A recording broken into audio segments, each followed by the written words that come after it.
hier de la charte de l'Union sacrée. On en parle. Ils se sont décidés à donner une majorité parlementaire au président Tshisekedi, mais aussi un second mandat pour le président de la République. On en parle au cours de cette émission. C'est bien, ils se sont mis ensemble et c'est bien, ils ont adhéré, c'est bien, ils ont signé la charte de l'Union sacrée. En quoi cette Union sacrée est-elle différente du FCC Front commun pour le Congo en prélude des élections de 2018? Joseph Kabila qui lançait cet appel à tous ces partis qui ont été créés à la veille des élections. Est-ce que c'est les cas sacrés? Est-ce que le président doit s'attendre à la sincérité, la loyauté de tous ceux qui ont adhéré à cette plateforme? On en parle au cours de cette émission. On parle aussi de la situation sécuritaire à l'est de notre pays. J'ai reçu les appels de mes compatriotes, de Massissi en particulier, dans le Nord Kivu, qui se réjouissent. Vous avez certainement visualisé certaines images de marches en soutien au président de la République quant à l'arrestation et les jugements en cours de Mwanga Chuchu Izi, député soi-disant élu des Massissi, la population de Roubaix qui a souffert de la mauvaise gestion de cet homme à travers les mines de Roubaix se sont manifestés pour soutenir le président de la République et soutenir également la justice dans ces procès. On en parle au cours de cette session d'actualité. Il y a un communiqué qui circule sur les chers compatriotes attribué à l'ANER, comme quoi les Ougandais se seraient installés dans un coin dans les Nord Kivu en train d'exploiter des terres avec des éleveurs, etc., etc. Je ne peux pas confirmer ces communiqués parce que je n'ai pas pu avoir des confirmations au niveau des instances compétentes. Mais en vrai, j'ai livré les communiqués et je donnerai des points de vue de gauche à droite par rapport à la situation. On va chuter avec la situation de Mwanga Chuchu, des biens qui seraient très bientôt nationalisés selon certaines sources, des biens qui déjà au départ appartenaient à l'État congolais et qui doivent redevenir à l'État congolais. On en parle parce que c'est les souhaits de tous les Congolais à travers des commentaires, à travers des appels dont vous manifestez ou vos messages à mon égard. J'ai lu également, c'est les souhaits de tout le monde. Alors, si des sources confirment cette information, dans les jours à venir, ce sera pour les Congolais un grand et vrai soulagement. Ce sont des biens illicites, des biens acquis à cause de sang des Congolais qui a coulé à l'est de notre pays, dans les Ruzizi, dans le Massissi, dans les Rutshuru, etc., etc. Tous les Congolais qui aiment leur pays souhaitent à ce que ces biens soient rapidement nationalisés. On parle et puis on ira aussi en détail dans quelques aspects, toujours du dossier Mwanga Chuchu, parce que la semaine prochaine s'annonce très très ardu. Les restes de preuves qui ont été retrouvés ou des objets qui ont été retrouvés dans les coffres forts de Mwanga Chuchu seront exposés pendant l'audience. Ce sera certainement la semaine prochaine. On va en parler au cours de cette session d'actualité. Je reçois tous vos messages, je reçois tous vos appels de soutien. C'est pour moi un réel plaisir et je vous suis infiniment reconnaissante pour les soutiens dont vous me manifestez. Vous manifestez à toute l'équipe de CT News à travers vos messages, vos appels gentils, etc.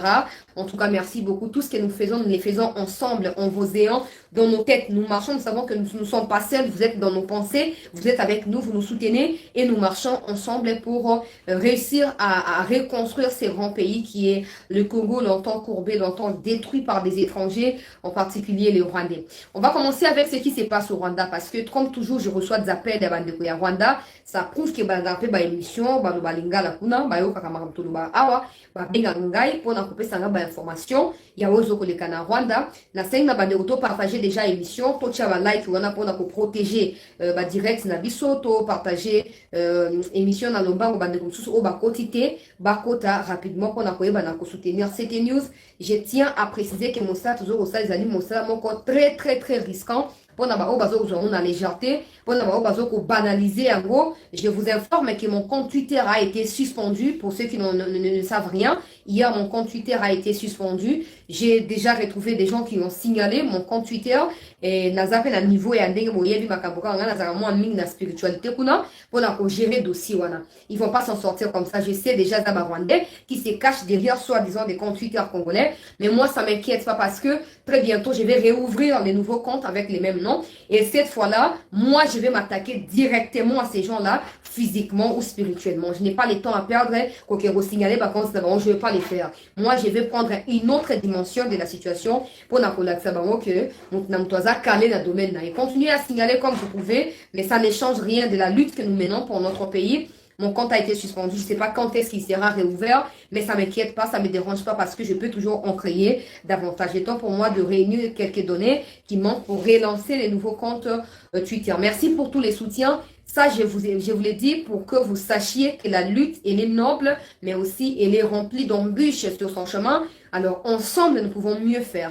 Na bomoko na bolingo mboka na kosanga na lokola mutu moko to ko komali solo ya sika pona mboka na biso. Tobetaka tangba tango iso, tobetaka sete tango iso pona ba oboza na kati ya distraction. Bomoni ba leader basali basangani na kati ya union sacrée na yebi ke ba sous leader to pe ba membre ya ba parti baza contenté pour ne ko finga déjà Tshisekedi bandakala mais ce qu'on a choisi pour ba yebi ke Tshisekedi ye moko déjà zali réélu pour na second mandat alors ba cause la obligé basa nini ba coaliser na ye et pour cela et c'est ba mi positionner avant to ke na ba urne kuna pour éviter que ba na ko perdre pour panza pour que son peuple congolais na makamno sezo kolega ce qui image les ali flou merci de l'accepter comme ça parce qu'ils ont des problèmes certainement à connexion ndenge ba na ba euro ba to ba sala ka ba émission mbote maman na ngai mo ba mulata papa na nga makim na États-Unis kuna to partager émission to tenir compte ya image te boyebi ya qu'ils de no CT News boyebi déjà mongongo wana ata moi chapeau boyebi ya ngote mezaka CT News wana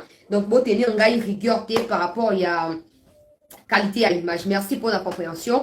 Na biso nyonso to bana likamozo koleka na Rwanda. Ngana sina yesa ki biso nyonso aso ki lo biso pe avant-hier, je ne sais plus que Kagame a annoncé lors de sa rencontre avec Ruto que a commis la intention ya koyeba na kosa nini ya kopesa sa pouvoir na maboko ya mususu à se reposer un peu à se retirer à zanan na écart ko observer aux koleka mais ngana sina yesa ki bino que eza plan ya ko se retirer te a koluka mutu moko azali faiblard lâche a ko imposer wana pour na profit na ye on ezali ba pression ya zoko subir na part ya ba américain ba ancien parce que ce n'est plus le cas ba ancien partenaire na ye a tozoko ba teka ko diembe la sima ya France sima ya Angleterre pour na ba Canada pe asi a lâché ye tension mati alors pression Kagame azoko subir ezoko se faire ressentir sur bande ko na ye ba Rwanda na niveau ya Rwanda ne bande ba ko beta ka sete ba Rwanda ba ko beta sete ba ko biso balobi banda likambo ya mwanga chushu wana ba benga lelo Banda likambo ya Mwanga Chouchou et Salami, il semble que Mwanga Chouchou habite en face à Kagame.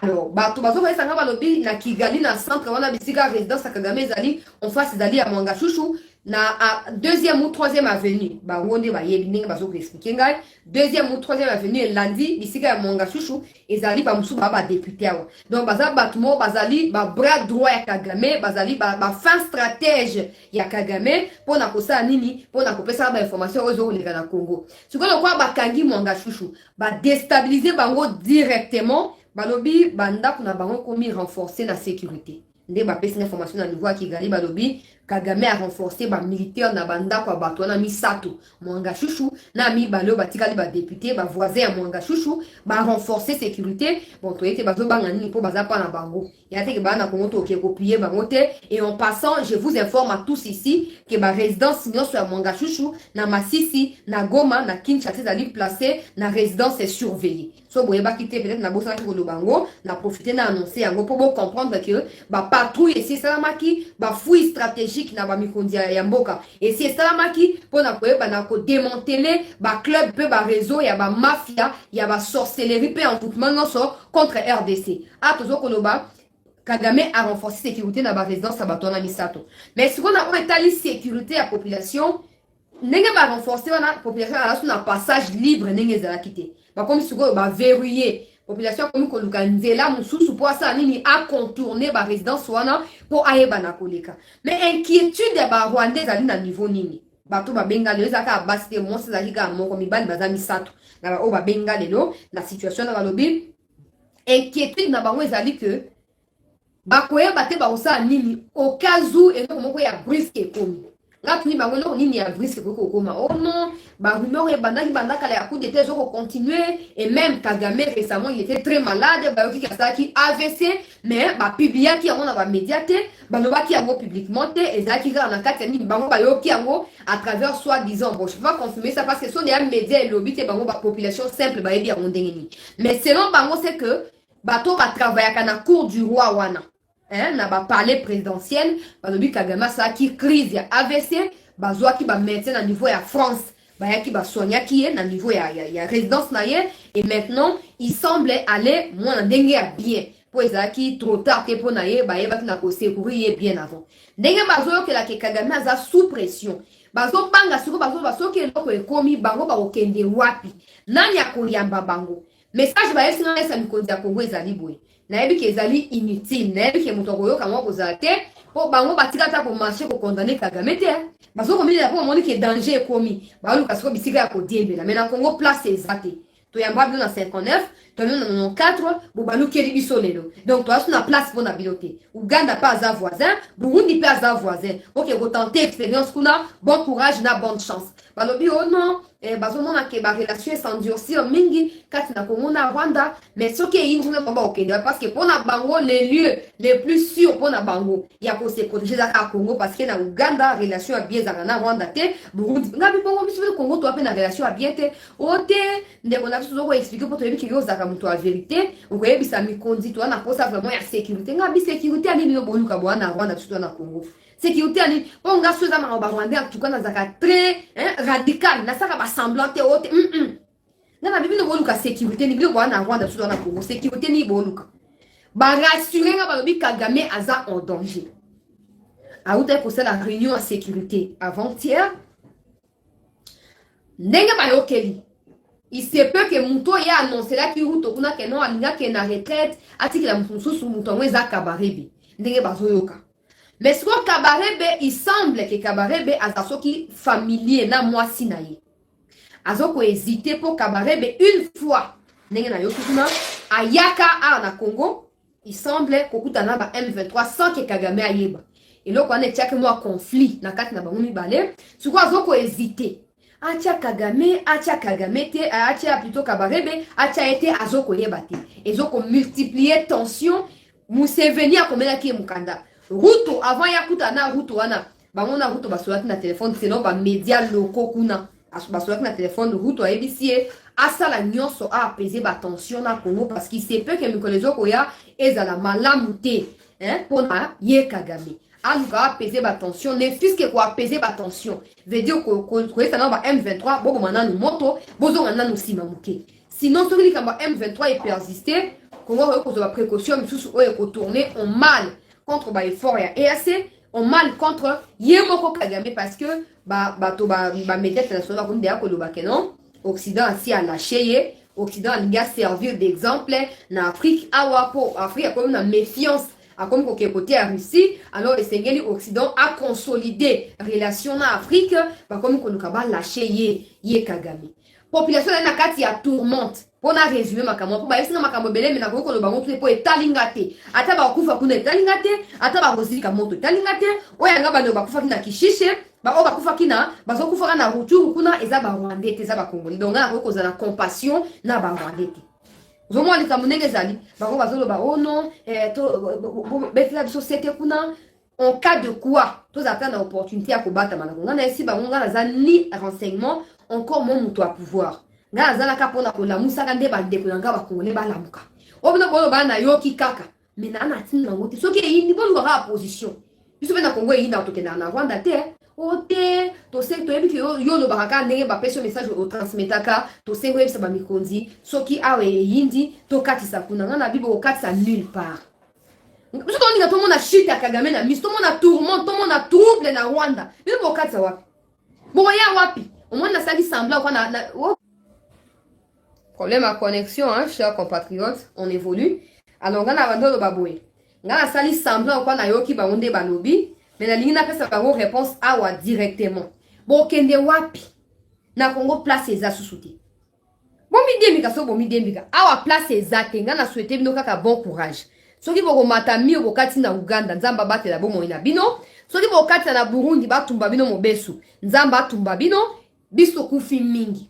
Pona koyamba ba étranger, pona opesa ba opportunité. Mwanga chouchou wana lingia comme président. Il n'est pas seul. Ba mususu ebele ba lingi ba comme président na Congo parce que to yamba bango to pesa bango occasion. Donc namba mikondi mboka na niveau ya frontière kuna inda te tali bisote leo tino ba kufa ba etali bisote.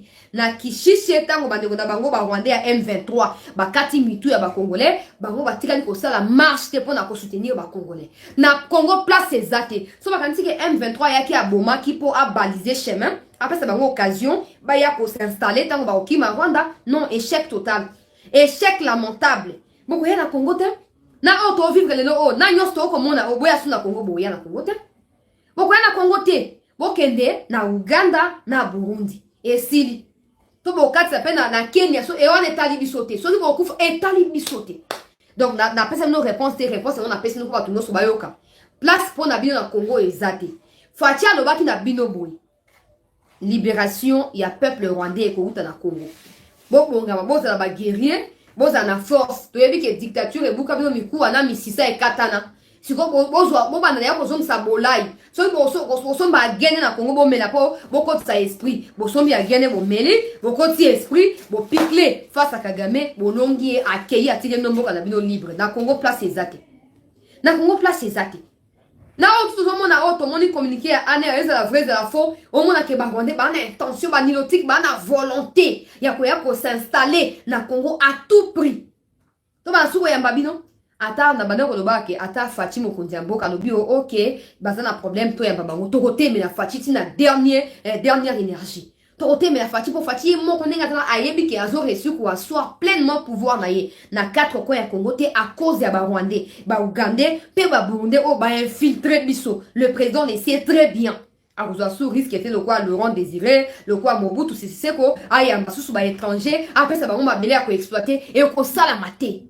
Les gens qui va comme on a to lebi Fati et pour nani parce que bitumba est dans le civil. Donc on sous occasion ko pesa ba étranger ba ko bundisa bisoté ko sala masute. Donc boye ba ke na Rwanda za ko beba. Ce n'est pas anodin discours ya Kagame face à Ruto ko ba ke na lina se retirer na tike la mutu sous ezateke pour ayoke sengote. Pression internationale et rencontrer pression nationale et comme ko coincé boyoka ki be discours ya mona Museveni oya lobaki ke non ba onde bazawana ba mikolo sengeli ba longwa batike la bala mike alobi ko bana Uganda ko keti na Rwanda ba ko épargner mututé et sengeli ba jeune bazwa bokonzi mais non discours wana ya zali pe général ya armée écoutani pe na discours ya ba généraux rwandais et sali bloc na minute yo na ba Kagame na ba Museveni mal à l'aise mais donc tout ça ça nous concerne pas. Ezika, ba pelisa carburant, ba pelisimo, etali bisote, ba kufi, ba ziki, fausse commune, etali bisote, basila na kuna. N'est-ce pas, ba mutu ba yoko dembe na Congo, ba ningi ba koma, ba mi bengi ba nyamulenge, alors que baza ba nyarwanda, ba mi komisi ba nyamulenge, bazo komi dembe à tout prix, ba koma ba congolais. Et pour ça, ba ke même plus loin qu'on soit mindu qui contre la République.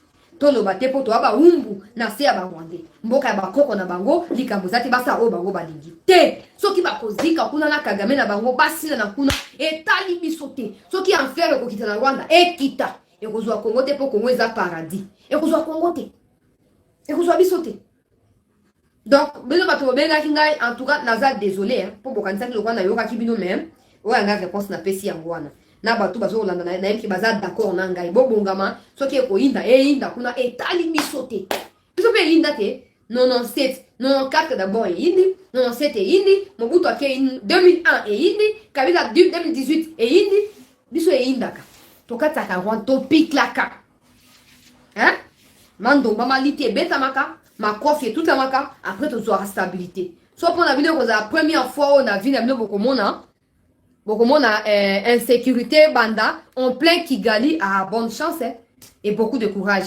Puisque tout le monde a une expérience. Il y a un autre bête la bino bamba solo, boyo ka bozo rapé courage. Tu vois le kamba mwanga chouchou et indi makasi. Bande ko ya masisi basali marche pour na ko soutenir Fati Mokonzi Mboka, to partager émission pour na ko soutenir Fati pour la initiative wana Fati atiki justice à sa musana yi. Bato wa masisi babenga lelo avant na ya na ba dossier sensible na sisa na makambwana. Bato wa masisi babenga lelo. Balobi il s'est observé, yoka information bien.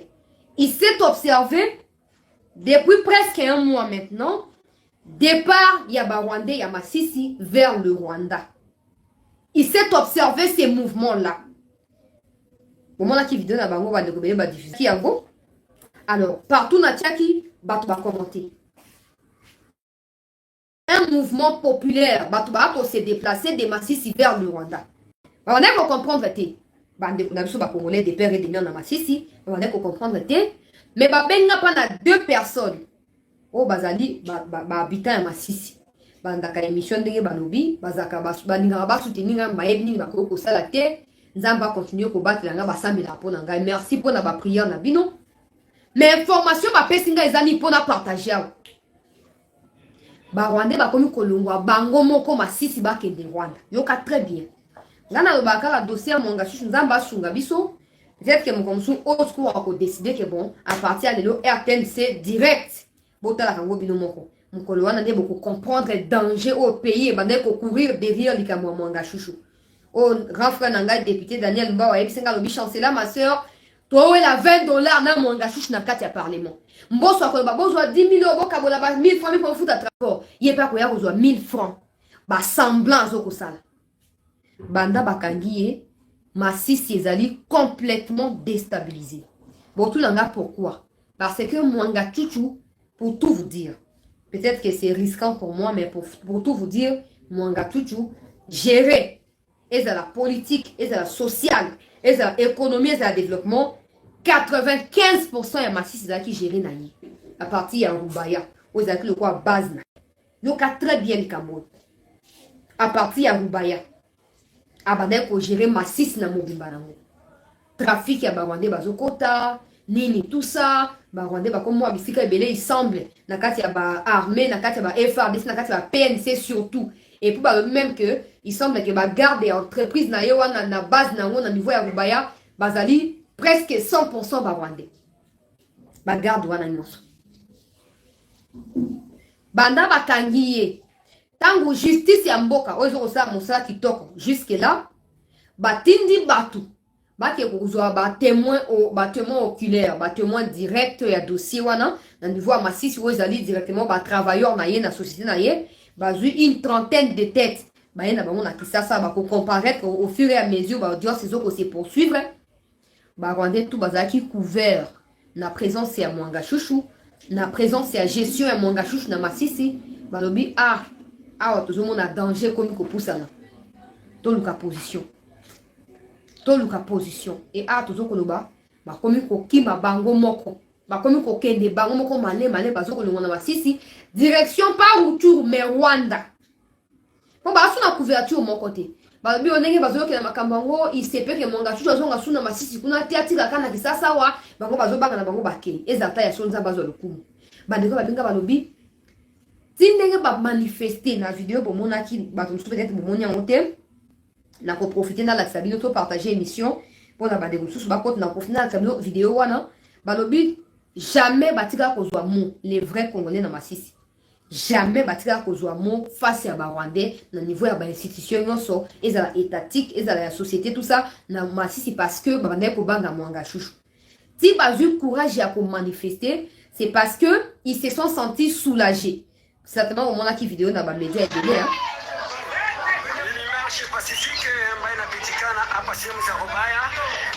Population ya Rubaya inatorea shukurani kwake President de la République Felix Antoine Tshisekedi Tshilombo, pia na waziri ambaye anahusika na madini wala na waziri naye ambaye anahusika na sheria za kindani, kukuwa wamekamata hatua ya kumfunga bwana Mwanga Chouchou Edouard hizi, kukuwa yeye ni mnyanyasaji ambaye alinyanyasa population ya huku sehemu za Masisi, mashamba hata na kuchimba migodi zao. Kwa leo wanatoa shukurani kwake President de la République, ila shukurani kwake ministre wa madini, ila na kwake ministre wa sheria, yani ministre wa justice, kwa kabisa wakazilia huyo mtu. Population inawashukuru sana, ndio maana wanaonesha marche pacifique yao wakitoa shukurani hiyo.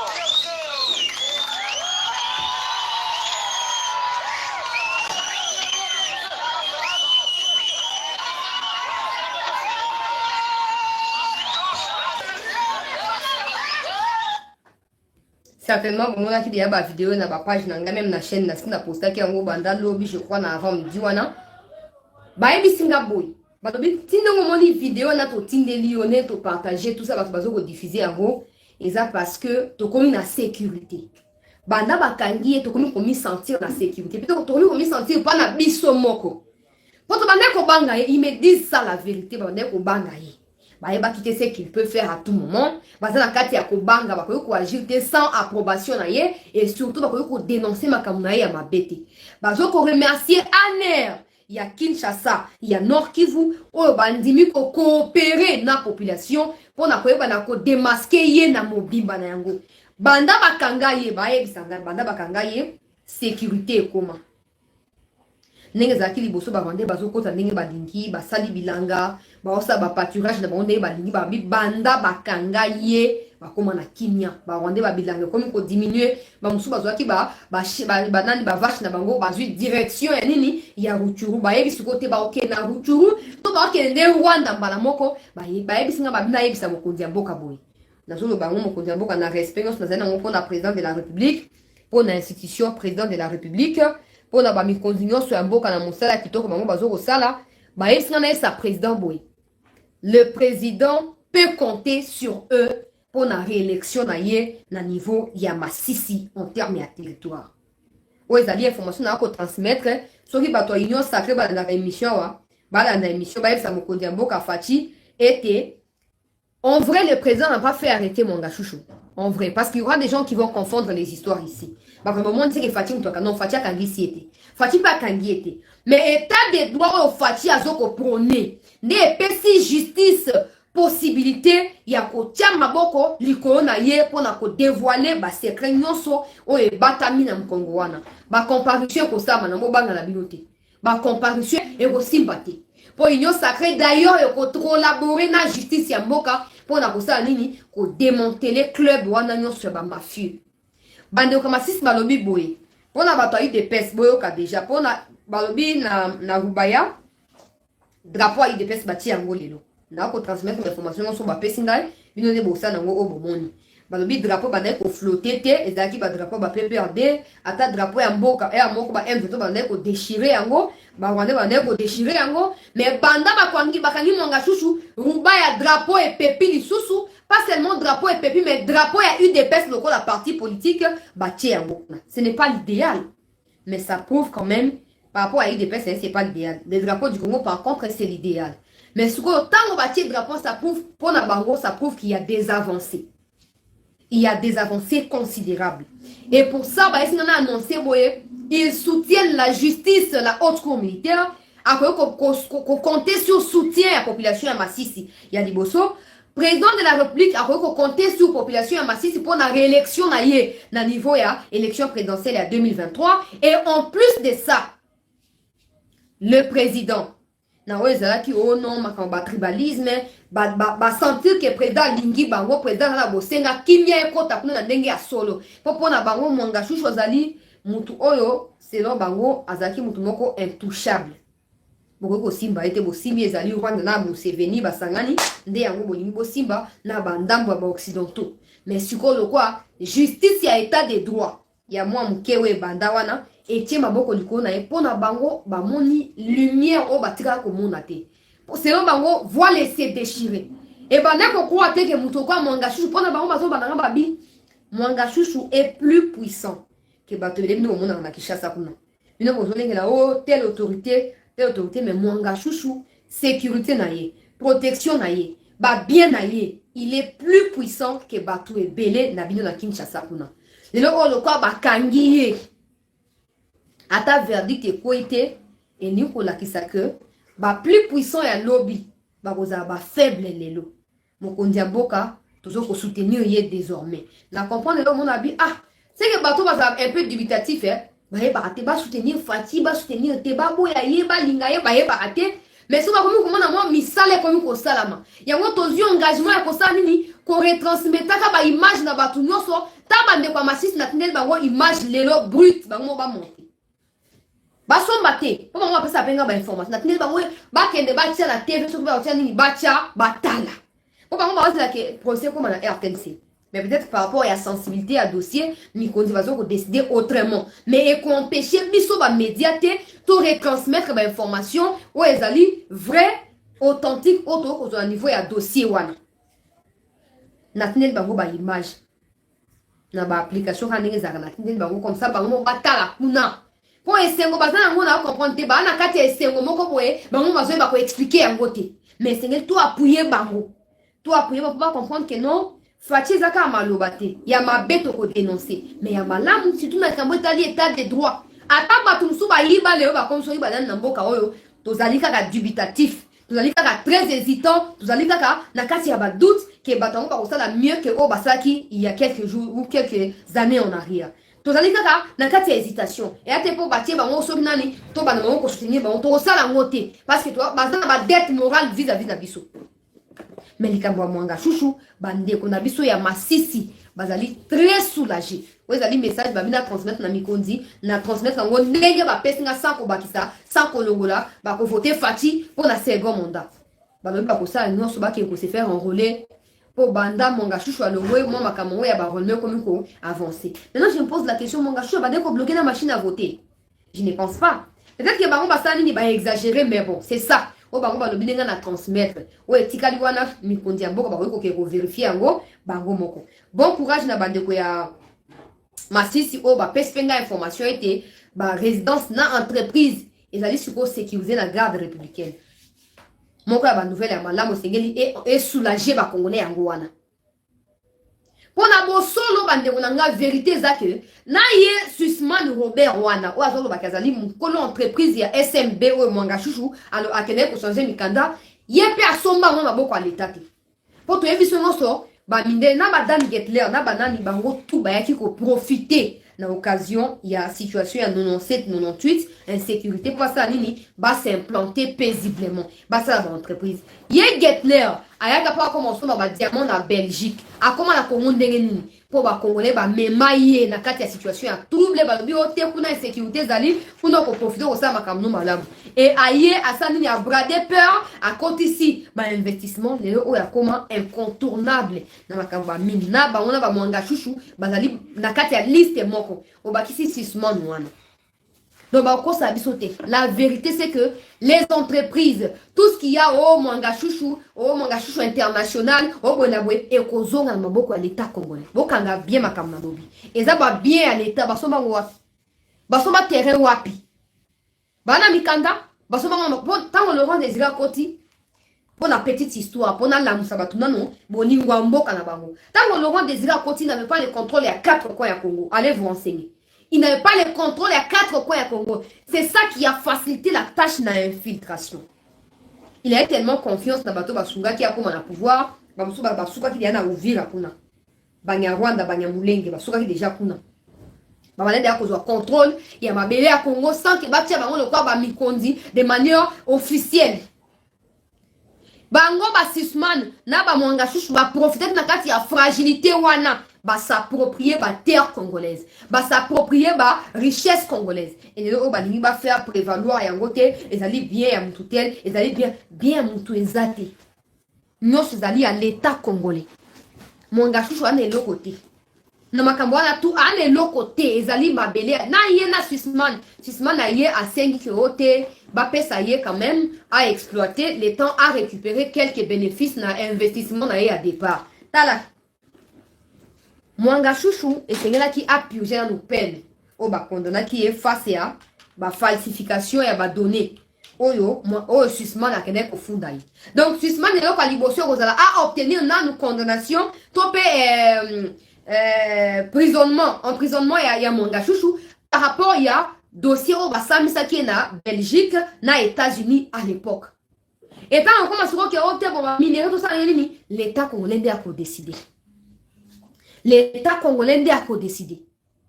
Yes Sussman na droite a peine ko imposer biso te ma beleza ya biso. Na Sussman na ba tout ba kende ko zoye ba ya ko beta biso bindoman wana ya ka o revendiquer ba bien na yo comme ça moto akoboma ezate.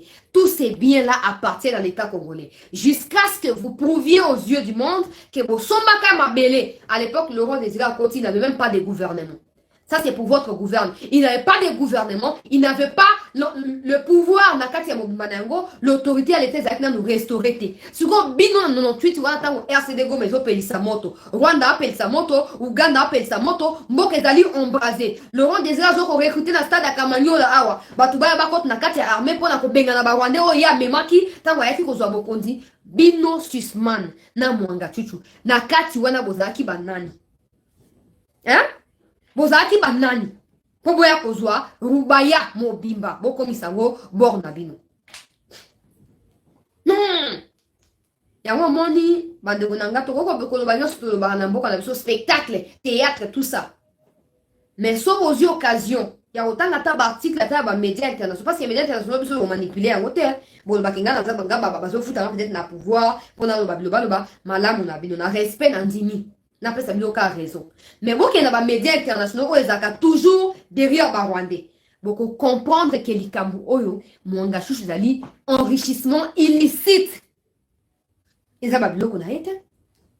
Eza babilo qu'on a été. Et on tire la paix qu'on a été. Ata suspend na yo pour intervenir à obtenir dans nos prisons pour un dossier aux États-Unis. Bazara boye bango mbale. Mwanga chouchou atanga na États-Unis. Ba msusu foko yeba yango atanga kuna ba yeba na kuna. Nde ba yeba beti li grablo wana. Mwanga chouchou a lié na alekele na esprit a qui a changé ba document ya nani a commission au bord na li grablo na ye.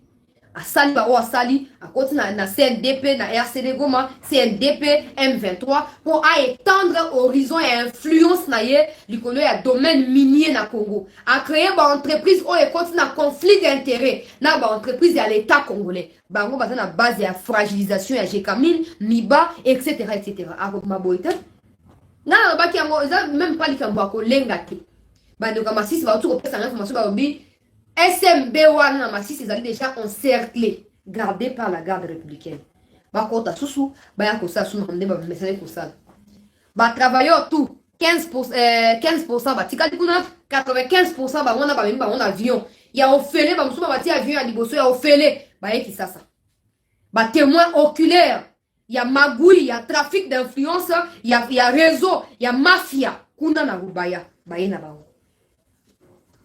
Bakoleka pe na série ya audience bakoleka tango ko matuna bango ba témoigner so batuna bango mituna bango baloba o ba yebi bakoloba na bango neli kamo esengeli omoni bande kwa Masisi bango bazo babanda bakangiye Masisi respirer quand même moi ouf ya soulagement et koti suko miso ba o tout ozali partout na Congo esengeli to s'approprier likambo avant na kena ba dossier mususu po makamuza ebele na ko s'éterniser wana te po dossier amune ezali nationalisation ya ba bien na kolobela ngo na dernier lieu ya émission mais ali pena makamsu Jean-Pierre Bemba utu robeta c'est to panza pokia wa ko bande mususu bazo actualité tolobaka pas pour na ko intimider batu pas pour na trafic d'influence encore moins pour na ko soutenir mutu moko songolo détrompez-vous ngana esa kabino ko boss na kaliwana ekoya na sima so Congo ezate il y aura pas de président au moins tant Congo ezaki na kati ya perturbation na kati ya ba tourment tant le roi désiré à côté. Il n'était pas encore président, il n'y avait pas non plus de président, et puis le Congo était tout ce qui est devenu aujourd'hui. Et Bandaki Wana. Ba trouble, mon tuto comme qui président Bissika Zali, premier ministre Bissika Zali, chef à quartier Bissika Zali, et ça, ba Rwandais ba occupé 95% de Masisi pe ya Rutshuru. Na Uvira kuna, ba nya Rwanda, ba mi comme si ba nya Mulenge. Nyoso pona ni po biso ba Congolais. Tolingara Bissika trouble Zali po to milakisa. Mais si on va démanteler le club, il y a troubleur des troubles. Vous voyez que tout on a troubleur des troubles. Et c'est tout appuyer justice. Na manoba na biso. Na mon na sepel ming na moni batu ba beninga vraiment ebele. Na sepel ming na pesi non merci mingi. Tinanga lié émission na chancela. Tinanga lié émission wana. Tinanga lié wana. Tinanga na document boy. Et la kisi ke to komi ko zwa bolingo ya mboka. Tout continuer bon parce que les Rwandais, les Ougandais, les Burundais, les étrangers ont suffisamment bénéficié de notre pays au détriment de Bissomoro. Likamamanga chouch na kosenga to la nelango na bokebi penza. Vous comprendre que va parti politique bino bozara na kati wana. Ezaki financer la dossier wana. Vous comprendre très bientôt. Nzamba sunga makamoyo ko ba ndenge zokoba nzamba sunga pe mokonzi mboka pe ça peut ba moyen la justice pour nous faire ça na ndenga malamu. Comme ça, tout au batanga minante bakutanga. Bakutanga. Na soko ba na actualité, to partager émission ba de mususu bakota, to tcha ba like et belé vraiment pour na ko sécuriser ba live na biso oro. Peuple congolais, qu'est-ce qui se passe? Na annonçaki identification ouais, ndenge Jean-Pierre Bemba lobaki. Na annonçaki, j'espère que na annonçaki. L'autre ba signa qui charte à union sacrée. Ba parti et belé chers compatriotes. Toujours ben na dia matoi. Babylone tout le monde a tous les Babylone mo eza clarté. Na autant na ba kombo na ba monte po na droite. Mais Babylone tout le monde a qui kuna.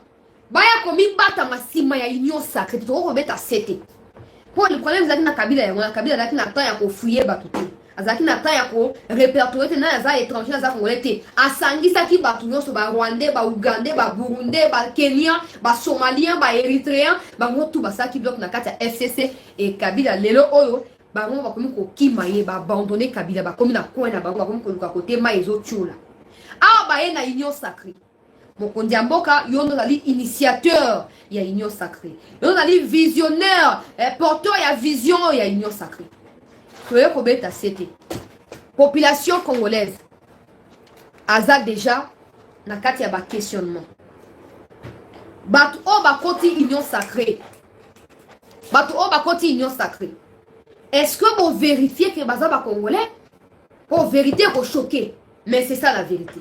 Est-ce que vous vérifiez? Parce que là, on fait face à des troubles à cause des étrangers, envahir Bisso, siéger Mboka. Est-ce que vous vérifiez que les Congolais, les loyaux dans la République, tout le monde est Bango?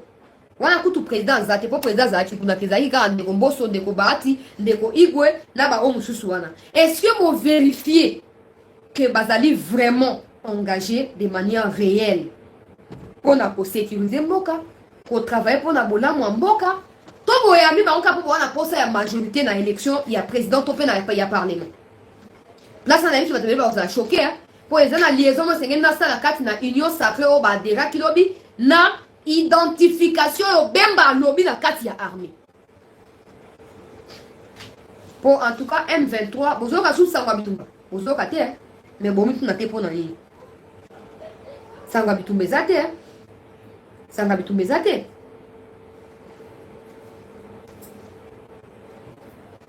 Sangabitumba zate. Mais bon, tu n'as pas de chance. La bitumba sidi, bon, tu n'as pas de chance. Pour que tu n'as pas de chance, Bunagana, vous pouvez savoir Ougandais pour Nani. Mais faiblesse est côté à M23. Fragilisation est côté à M23. Maintenant, écoutez très bien le Kozali, très sensible. M23 a à comprendre que a commis une perte de vitesse. Aligné à ça la sous mutation, yoka très bien. Aligné à ça la mutation, à ça la alliance na certains politiciens. On va rejoindre quand il y a président de la République, eux pour permettre que bango va pérenniser lutte na bango. Une fois ba koti na kati ya union sacrée, ba postuler, ba ju ba immunité, ba comme ko couvrir existence ya ba M23 pour na ko poursuivre ba hostilité na bango na niveau ya est ya mboka na biso. Faisons très attention à na sengi na respect noso na ba mi kondu o bo adhérer na union sacrée pardon pour na kombo ya peuple congolais président de la République pour na kombo ya bande ko na ba des pères na ba des mères identifiés. C'est vrai. Aux présidents et congolais nyonso. C'est vrai, il faut dans un milieu pour retrouver équilibre dans le il y a tendance sur la population yozo kokamba. C'est vrai mon konzi mboko zali père ya nation, mais c'est aussi mieux aux la père, il y a des nationalistes. Il y a des vrais congolais. Il y a des vrais patriotes. Na beta sete a lobi ndele bokola ko lobaki oto yeba kitete. M23 on perte de vitesse na fond. Yoka bien nuance wana. On perd de vitesse à cause de la bandekoya, ya Maïmaï, à cause de la bandekoya, FRDC. Bitumba oza osama kuna et neutraliser bango. Arrestation ya Mwanga Chuchu et fragiliser bango. Bako luka, ba orifice, bisika bako kote la, pour na kosa nini, pour lobi nandele, ba ya komi bisake tozaki na kati ya majorité. Tozaki pouvoir na fati pour na deuxième mandat. Biso utobunda pour topesa un second mandat.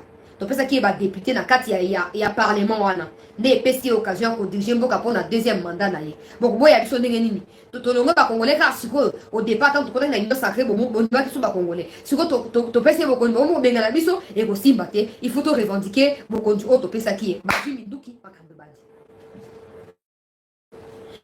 baji minduki na esno bien bon vérifier que bato tout ba compte pour na yo ki nazali choqué. Il y a plus de 300 partis politiques. Nous avons un leader lobby. Na information na RTNC, na ba document au bato union sacrée au batinde la kingai pour na compte ya CT News pour na zaki kunate batinde na document na moni na ngai 300 partis té. Mais les gens n'ont pas apprendre qu'il y a plus de 300 même plus de 350 partis na kati ya union sacrée. Ah Fati papa. nga naza mutu moko na soutenaka ba makambo malamu mpona yo na dénonçaka ya mabe yango na amona siko na yo ko dénoncer bo permettre nga pe na dénoncer yango sans que bozala choqué sans que bozala outré pardon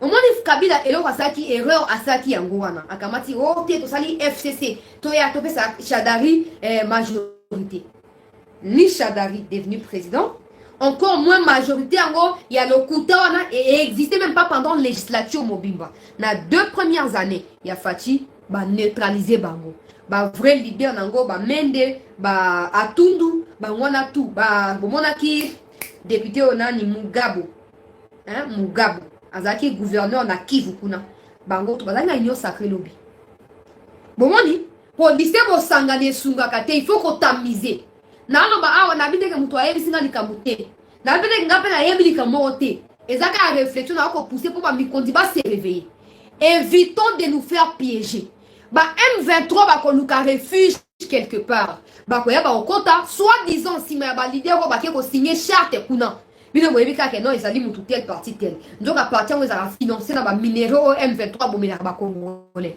lobi tango boko découvrir que baza ba rwandais baza bato ya M23 ba ugandais bobengani bango bakoloba bobengana biso ndenge nini to travaillaki biso nyonso topesi majorité na président de la république topesi ye second mandat bolingo bengana biso po tokende wapi biso nyonso toza ba congolais toke wapi tolongo ba congolais kaka sikoyo tango tokende kosala campagne mpona Tshisekedi tokolaki na union sacré tozalaki ba congolais sikoyo to union sacré yango topesi majorité tokolongwa te e okoyoka nini esenga ba accord esigné to mpe kosenga nini bazwa lisusu minduki bake kobundisa république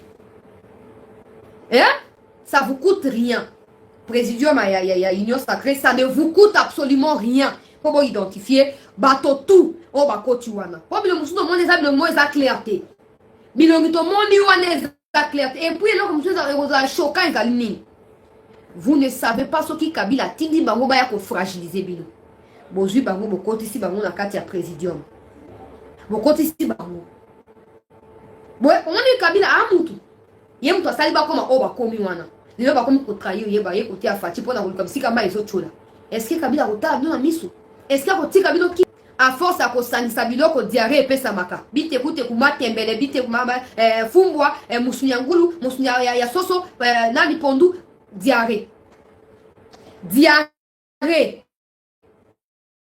plus de 3 ndenge baloba ki a gagné ba élection bato bana ba preuve a gagné ba élection pour la coalition T FCC bandika na 2018 Kabila a gagné kana PPRD 2006 na même na 2011 a postulé le quoi indépendant a gagné ka élection ndenge. Monsieur le Président, j'ai beaucoup d'estime pour vous.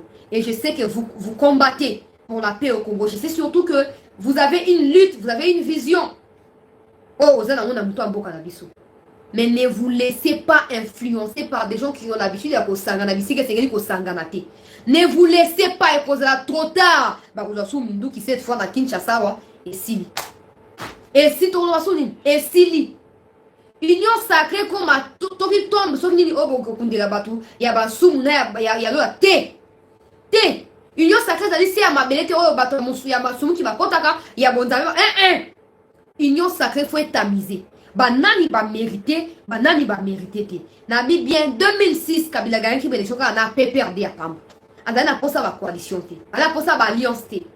Et monsieur le président, vous le savez, mais je vous rappelle humblement que batona tout baye pour passer sa majorité baye mine que yo kozwa majorité ba lisiko ba diembe la sima ya majorité na yo au moins na mikozo ko ya bokanga bien ba ko ba dans ba média le président a fait ceci il a réalisé ceci il a accompli cela il a fait ceci bon ba ko diembe la biloko bango ba salité yo sali yango bango baye ba s'accrocher nango ba récupérer yango neto ba récupération politique ba récupérer yango au finish population pour voter pour la bango na législative nationale pour na oh yo salaki sans bango mais tant on reçoit deuxième mandat ba ko bossa na ki ba bataki campagne na ba réalisation oh yo saki yo moko ba ko ba tozaki biso no c'est sika moko to saki campagne yango Fachi azwaki bokonzi ana zo ko lo ba so bana ba to senge motinde la vidéo yo botinde la nga tambola na transco na tambola na moto loko na fana na sele kuna na zo ba moto na ba transco pour na kele mosala Oh, toyo quand on a bandé, on a mis sur les Congolais, oh, bah, nous, na RTNC, on peut jamais na RTNC. Bah, on a voté. Faut bah, il va faire croire président que a une bonne voix. N'a pas c'est la communication. Bah, il va faire croire président que le président a renoué l'alliance. Non. Il y a des gens qui sont très mal vus. Oh, bah, tu peux signer charte à Union Sacrée. C'est bien. To sangani pour une fois, c'est bien. Mais quand on a obéi à cette eau, bah, tu es belé, bah, continuer à Union Sacrée, bah, on a eu la leadership à M23. Bah, on a eu la go. Ah, bah, continue. Bako temporiser côté M23 bako faire croire Fati ke bitumba ici Fati olongi bitumba oyo nzoka nde bazo sa semblant M23 bo mana no moto bo ki mana côté na bo bata mana côté moko boye tous on a no bokonzi sauf que fandi bien de bozo bo banda ba revendication. Donc tout ça le peuple congolais gagne quoi? Dans tout ça le peuple congolais gagne quoi? Alors ceux qui Fati mo konde mboka zo ko travailler pour na social et peuple ngana ye ko alerter. Batu bakoti bana ba agenda caché kuna. Baza redevable na République démocratique du Congo te. Baza na ba agenda caché kuna. Objectif na bango ezali kozwa légalité. Na ba combat na bango na ba plan na bango. Objectif na ezali ko se couvrir. Pour IGF ala na bango te, ANER ala na bango te, service secret renseignement mboka ala na bango te, ba continuer coopérer na kati ya mulili ndenge ba mesana. Botamiser s'il vous plaît na bolingwa Congo Jean-Pierre Bemba Fati Beton Mokondi Mboka Yamboso Yabati botamiser union sacrée boye banani baza banani ana lobby okoma loba ezani nyango tangu lobby bokoyoka ke M23 ke na Sabignon après quand on Fati a eu deuxième mandat M23 koti sous na Congo bomi tuna te ke ba uti wa basi ba longa ba uti sous po bazonga bomi tuna te Union sacrée, ça lycée au Sanganita. Et ça, il faut qu'on tamise, il faut qu'on ait banane baza banane. Il faut qu'on ait bapé, batongo bazo ko adhérer agenda na bango eza nini. Est-ce que vision na bango zo ko rencontrer vision ya Tshisekedi, ton vision na bango ezali mususu. Pour l'obtenir au moment de la résurgence ça va M23, bon sutukate. Il y a un président de la majorité, mais la majorité na ndenge nini. Na ba scorpion, na ba serpent, na ba nani, ba monstre kana kati wana président de la majorité. Non. Bango tout, Kamere, Jean-Pierre Bemba, oh Nani Mbosso, Bati, ils savent pertinemment, ils en sont convaincus que le président a un cèdre mandat. Leur problème c'est si tu n'as niveau la majorité dans le Parlement. Ils savent qu'ils doivent coaliser, ils doivent faire des alliances avec le président et pour ça, il y a une vision. Parce qu'il semble il y a certains parmi eux qui sont toujours en alliance na ba ancien maître na bango na suki wana nazo ko avancer na actualité. Tu vois makambo zo sama na est kuna identification. To partager émission ba dengusu bakota pour dossier ya année en tout cas nazali très hésitant. Mais na quand même pour na bola moi peuple congolais. To partager émission pour na ba dengusu bakota. Chers compatriotes congolais. Identification Jean-Pierre Bemba annonce qui et autres a déjà pito pale na quand ya banguna na biso na este kuna ba kotaki ba fandaki ba komaki le roi bango nde ba kolombo ka toka bwana bango ba poste ba tie chef à quartier congolais ba tie chef à quartier ougandais ba tie chef à quartier pe rwandais ba tie chef à quartier bonawe et pendant ces temps bazo ko travailler pour na ko fragiliser mboka ba ko kota bande na bango butu pe moi pour na ko détruire biso. Depuis semaine où est bandit, il y a eu déjà plus de 30 défections. Il y a des officiers de la FRDC au Bazongi Rwanda. Bazomi Kimena déjà. Le problème c'est qu'ils connaissent bien Jean-Pierre Bemba. Amutoba Nini, Amutoba Nani, Amutoba Nini. Maintenant, ils ne peuvent pas faire la même tête au Basaki na Gilbert Kabanda na Bemba. Il faut s'imbattre. Pour Bemba, il dit que Fati a tiré Mukumba na Mutu. Et ça dit responsabilité. Il est censé rencontrer à Tante Bandeko Nabiso, en particulier à Est et Wana. Il n'a pas droit à l'erreur. C'est pas parce qu'à travers la Ouganda, la Rwanda, les amis, ayebi au peuple a causé la yé. Ayebi au peuple Fati a pessé le col à Mukumba. Et Sengeli a démontré que a trahir Mbokate à cause de l'ancienne alliance naïe. Ba officier rwandais ougandais na Katia FRDC. Plus de 30 parce que ça de défection. Parce que na zo encourager ba obo chika liboso nga Rwanda. Pour qu'on a posté vide des alliés.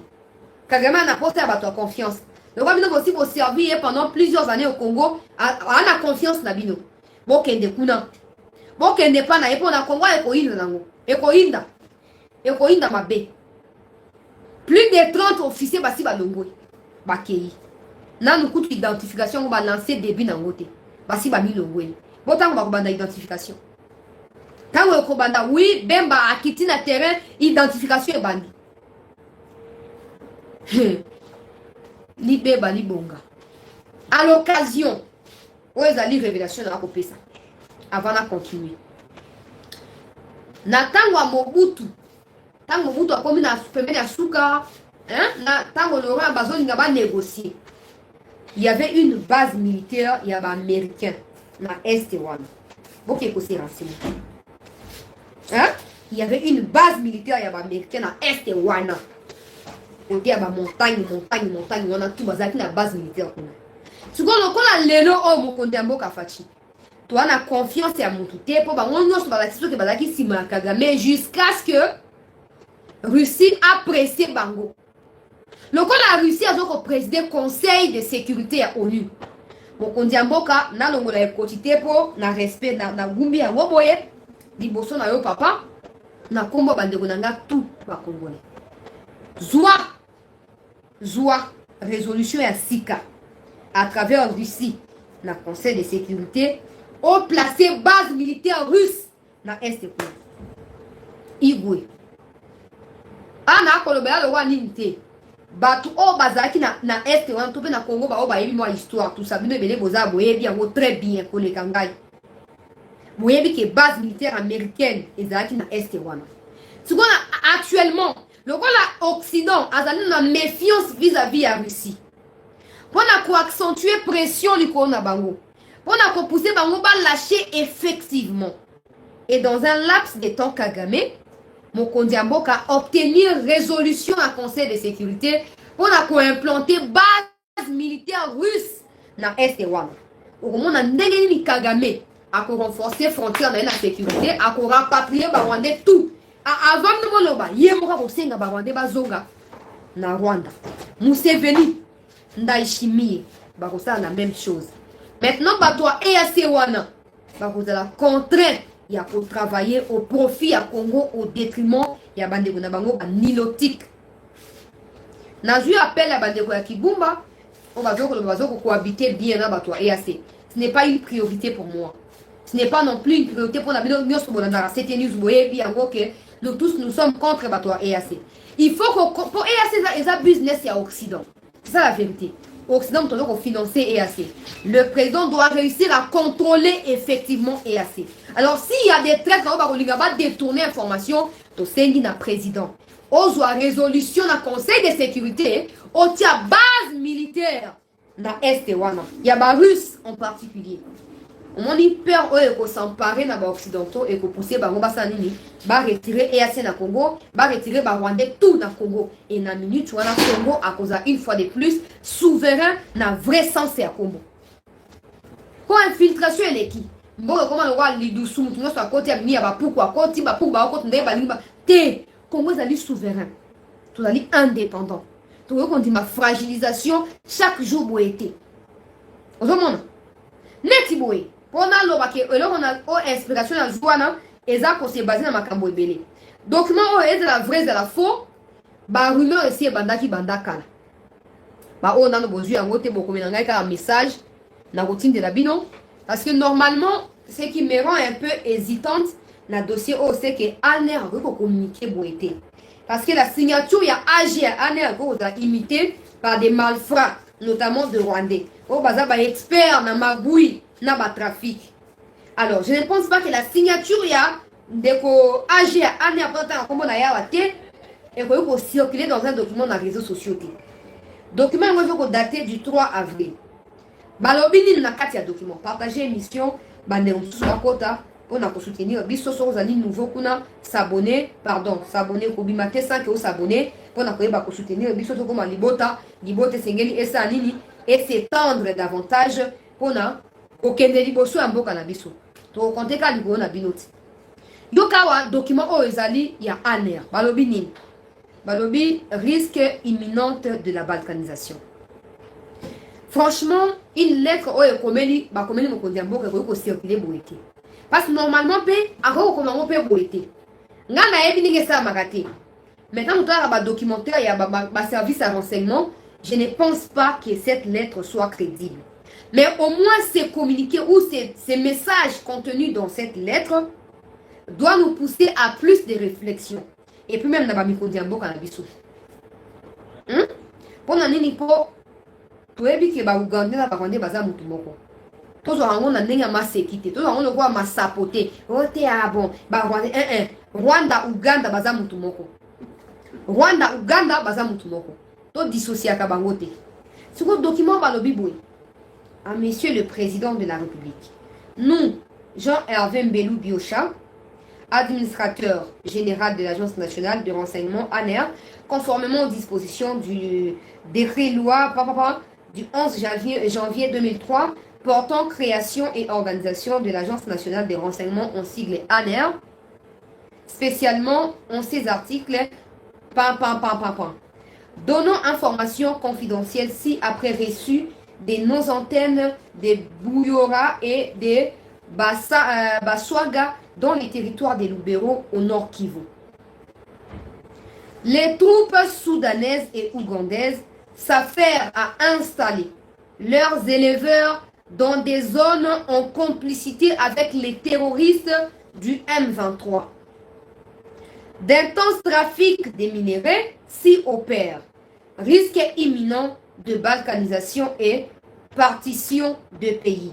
Le Congo est abandonné par ses pays amis. Situation grave. Il y a extrême urgence. Communiqué wana. En tout cas, pour l'instant, la vérité. N'a pas sa crédibilité dans le communiqué. Mais ce message-là qui est contenu, que ce soit les DG de l'année ou l'AG de l'année, nous devons demeurer vigilants vis-à-vis de la nilotique.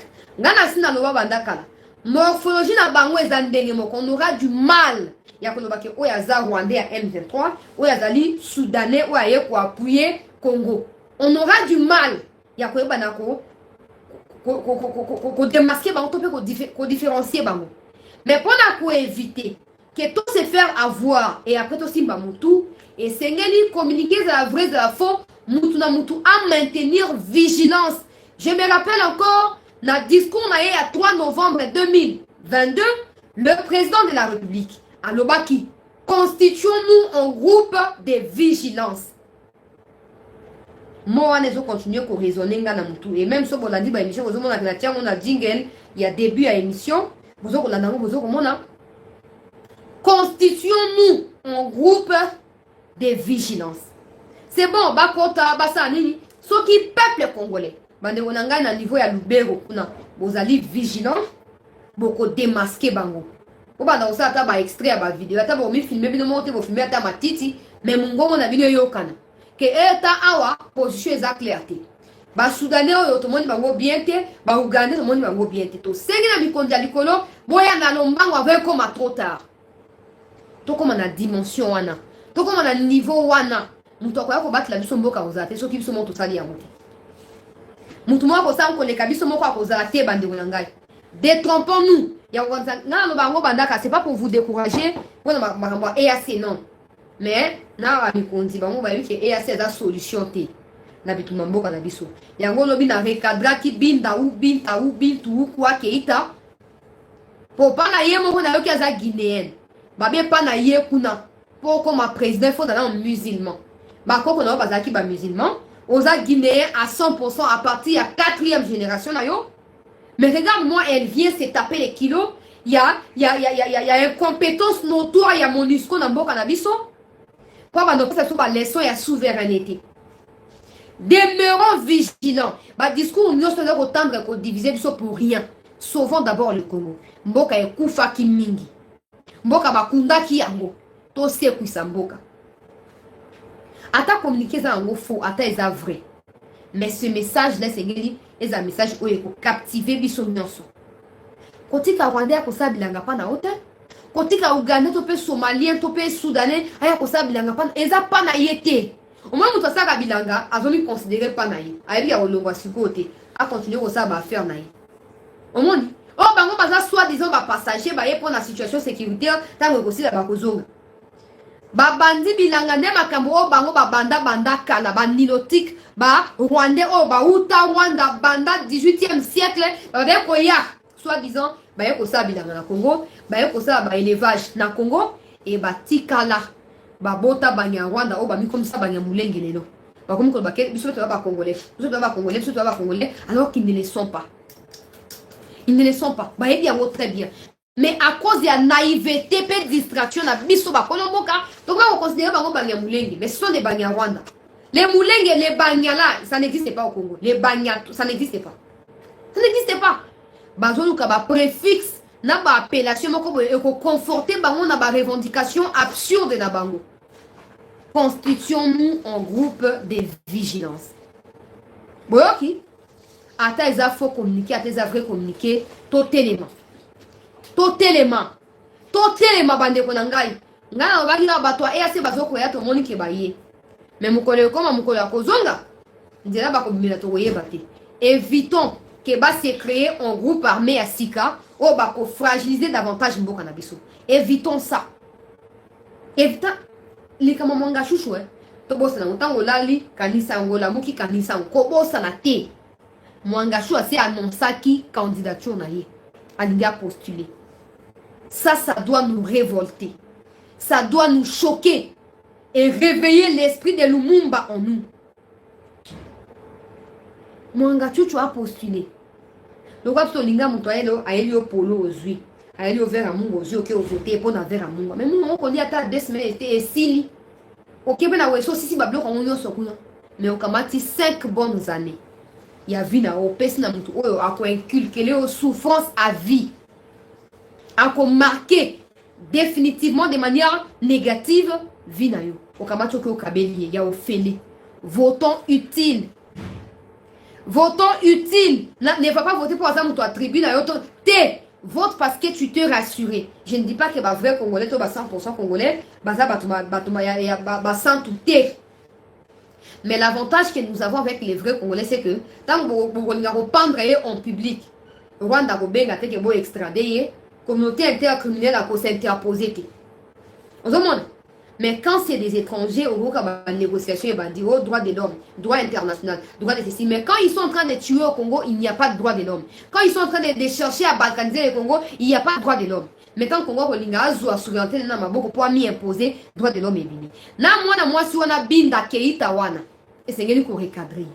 Elle n'a aucun droit de se prononcer sur la souveraineté du Congo. C'est pas pour ça qu'elle est l'ONU au Congo.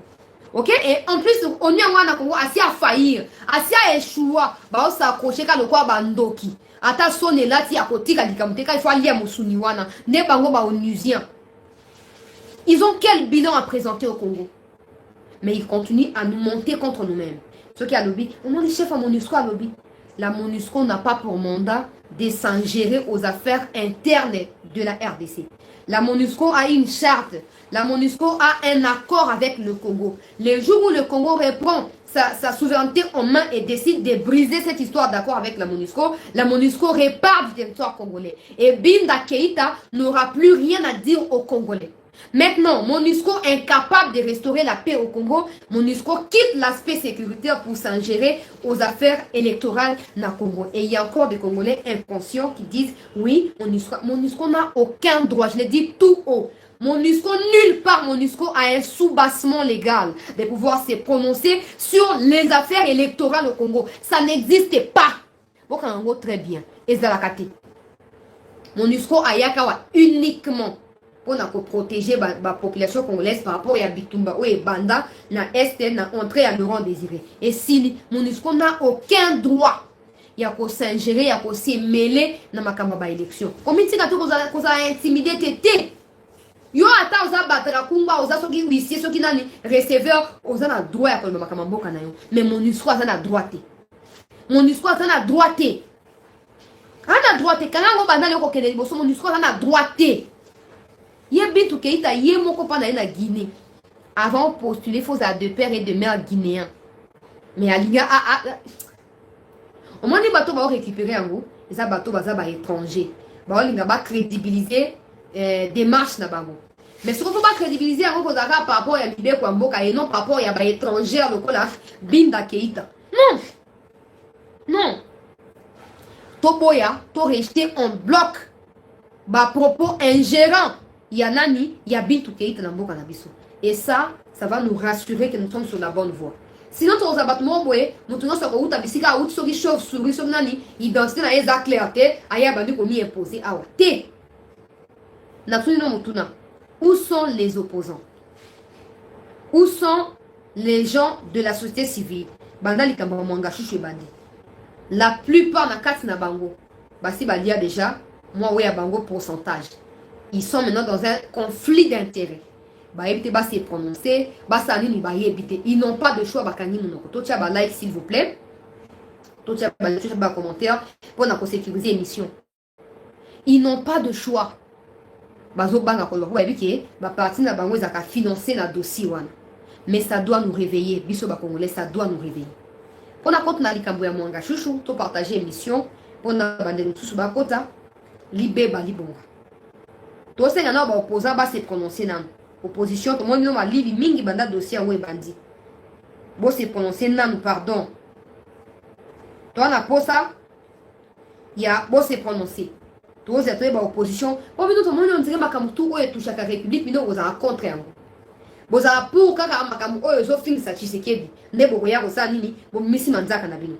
Mais maintenant que le pays est agressé par tous ceux qui sont en train de soutenir Mwanga Chouchou, par tous les fléaux, il y a mafia Mwanga Chouchou, bon le bail le côté. Bon le bail le côté. Tout le banine, que vous accomplissez, que l'opposition vous accomplisse. Bande on a ngabino ba oboke na ba parti politique, il y a ba opposition, il y a ba majorité, il y a ba nini, na lobi na bino boy. Likama Mwanga Chouchou wana. Soit que iti na suka. Soit qui va récupérer ba bien wana. Yokanga très bien. Yoka très bien on a lo bana okanga ngo bandale. Na ba on a linga la poto abisu na biso bana tata mama moko na live on. Likambo a Mwanga Chouchou. Soki l'état congolais a keiti na suka récupérer ba bien nyo sur Mwanga Chouchou.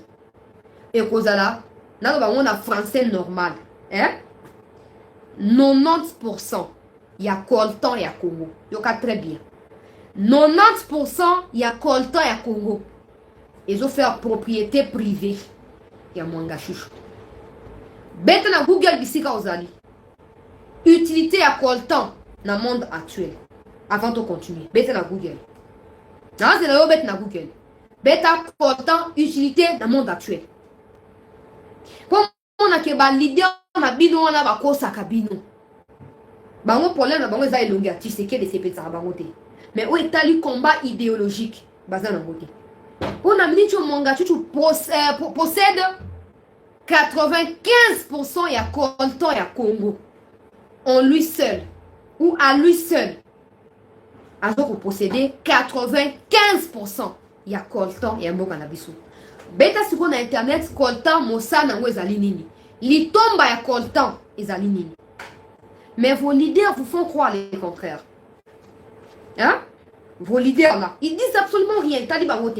Et Talibangote. Et tu sais que d'ailleurs ça semblant. Encore que c'est pas Tshisekedi qui a fait arrêter Mwanga Chouchou.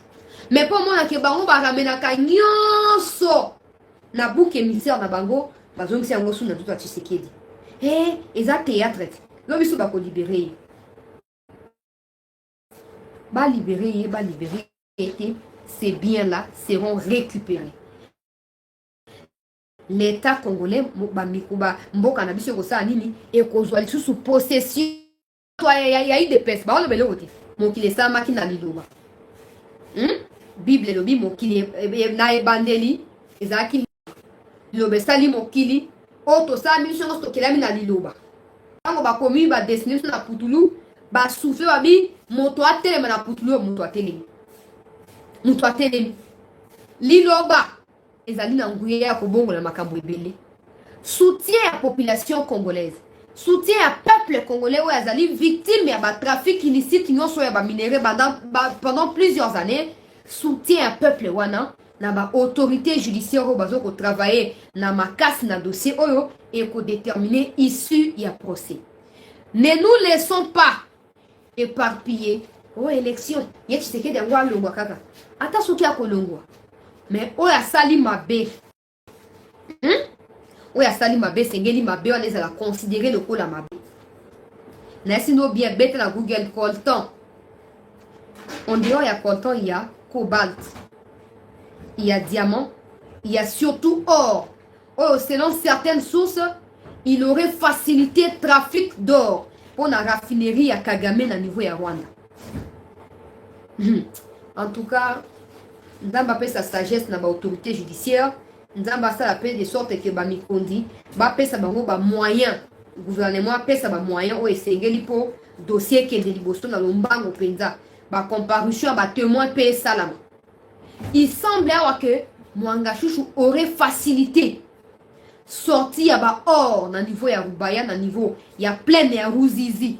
Même lithium, il semble, lithium, bêta kuna lithium, batterie électrique, oh bombe nucléaire, oh bozoka, Poutine a au bal sinango Occident mobimba, lithium, bêta kuna lithium, bêta psycho lithium, autant la utilité à lithium. Mais vos leaders qui sont assoiffés, bakoma kaka na pouvoir, au etigane koyana sima, ils font comme si ils n'entendent pas parler du dossier Mwanga Chouchou. Ils font comme si ils ne savent pas qu'il y a un dossier en cours au niveau de la justice. Tout ça parce qu'ils savent que ceux qui vivent au peuple, ils vérité, beaucoup se désolidariser dans le Bango et vous allez abandonner.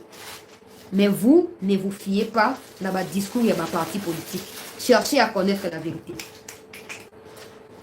Cherchez à connaître la vérité. Seule la vérité est capable de reconstruire Mboka Nabiso. Quand il s'agit du pays, opposé à Balobarate. Quand il s'agit du pays, Balobarate.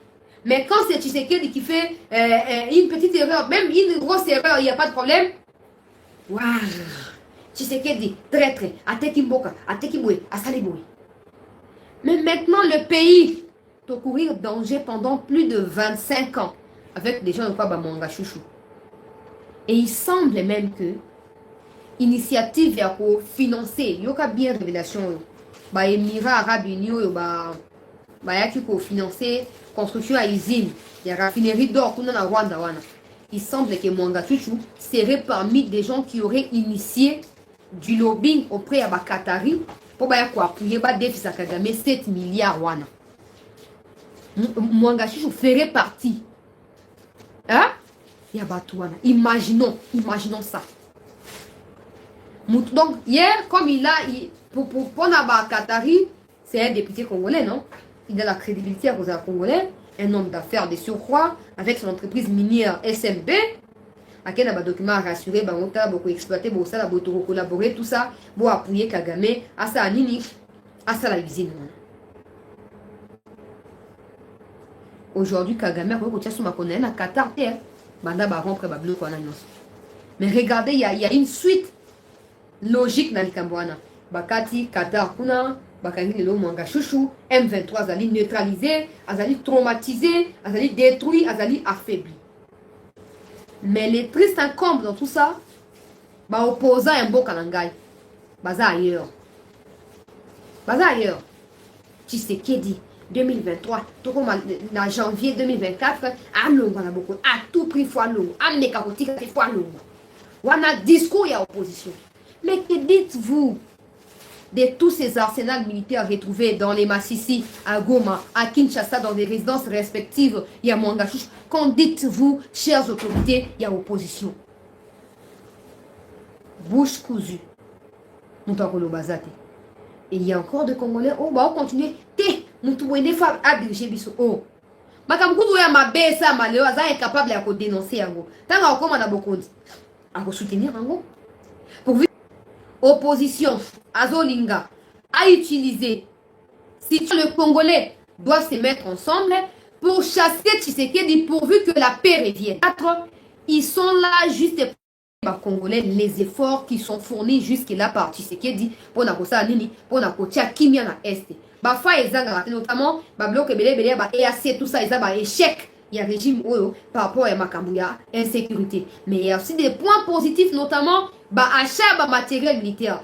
formation, il y a plus de 120 000 nouvelles recrues à l'issue à discours, il y a novembre 2022, il y a président de la... Ce sont des points forts où il y a communication, il y a Fati, fan de la biso na télévision nationale, expliciter, avantage, il y a initiative, pour aligner davantage les Congolais si mais vous savez, tout ce que moi j'ai compris, na non, communicateur, il y a présidence, tout ce que j'ai compris, c'est que bango ba communication sur base ya impression et opposition. Son opposition à bois kingun, so kingunda, so kingini.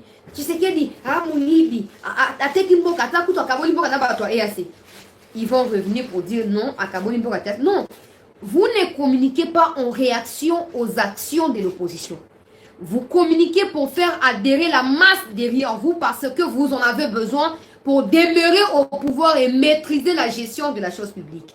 Vous avez besoin de l'approbation et du soutien de 75% de la population congolaise. C'est ce que les gens de la communication à Fati Babo Sanaka. Toba sous-estime. Bozo Kambongo Bele. Somme so ba auto na capacité bandeko mama bo ba parce que ba soutien bandeko Marc bandeko Jean Simba bandeko Mutala ba ko tinda ba soutien mama na ngai na Kishasa mama na ngai ya munene o na linga mingi na otaka kombo na été ba ko tinda ba soutien. Awa pour cette news azara toujours pour récolter ma information à partager. Mais des gens qui bénéficient d'un financement et à présidence, je n'arrive toujours pas à comprendre pourquoi ils n'arrivent pas à mettre en place une stratégie, une politique de communication capable de convaincre, de persuader, de faire aligner la politique à Fati. Je n'ai jamais compris.